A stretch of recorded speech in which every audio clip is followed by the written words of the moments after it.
All right, we are back on camera again. This time I'm with my really good friend Margaret, and it's so fun to be here. I actually look at her and get a little teary. We have a very, very long history, one of those things where you get to know each other through your children when they're very young. And we talked a little bit about it when I was with Flory. You probably saw that video before about how you have to really reach out. And when you reach out, you need to see who's out there who can help you. And Margaret and I haven't lived near each other for a long time. She's in California, I'm in Washington.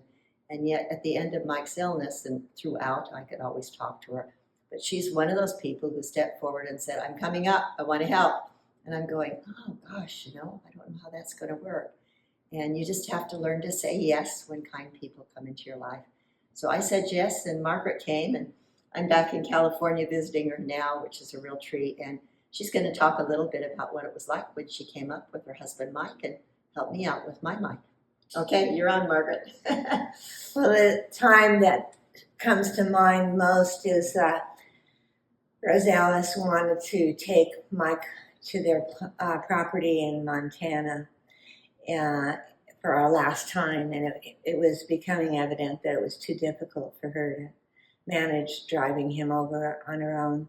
So Mike and I flew up to Seattle, and then we drove across to Mountain Brook with Rosales.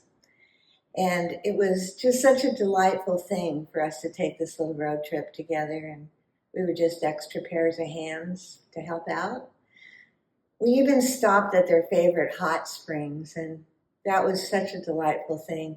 Mike was in a wheelchair, and we all, got in our suits and went into the hot springs. And as we approached the pools, people are so kind. There were these young men just got up and said, hey, need some help there? And helped us get Mike into the pool. And I was teasing him about how he was enjoying having these women in bathing suits very close on his side, walking around in the water. And we just had a lovely time, and it helped him to relax his muscles. It was a wonderful therapeutic evening for Mike, but it was probably a very therapeutic moment for my dear friend and me, because there's nothing like getting to help out. There's nothing like extending yourself when you love people. And people want to do that. They want to find a way. They want to extend themselves. And it was a sheer delight. When we arrived at Mountain Brook, I remember entering and Mike's big smile. It was one of the most touching moments. And later on, Rosales and I were out in the woodshed, no less, and we had a good cry together about how it was all going. And then another dear thing that happened, my husband's an artist, and he and Mike were out on the porch, and there happened to be a block of wood sitting on the table. Who knows why? My Mike picked up a pencil, and Mike was pretty silent by this time of his illness.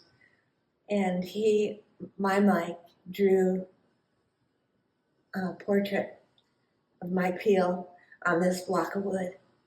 And it sits in Mountain Brook Cabin till this day.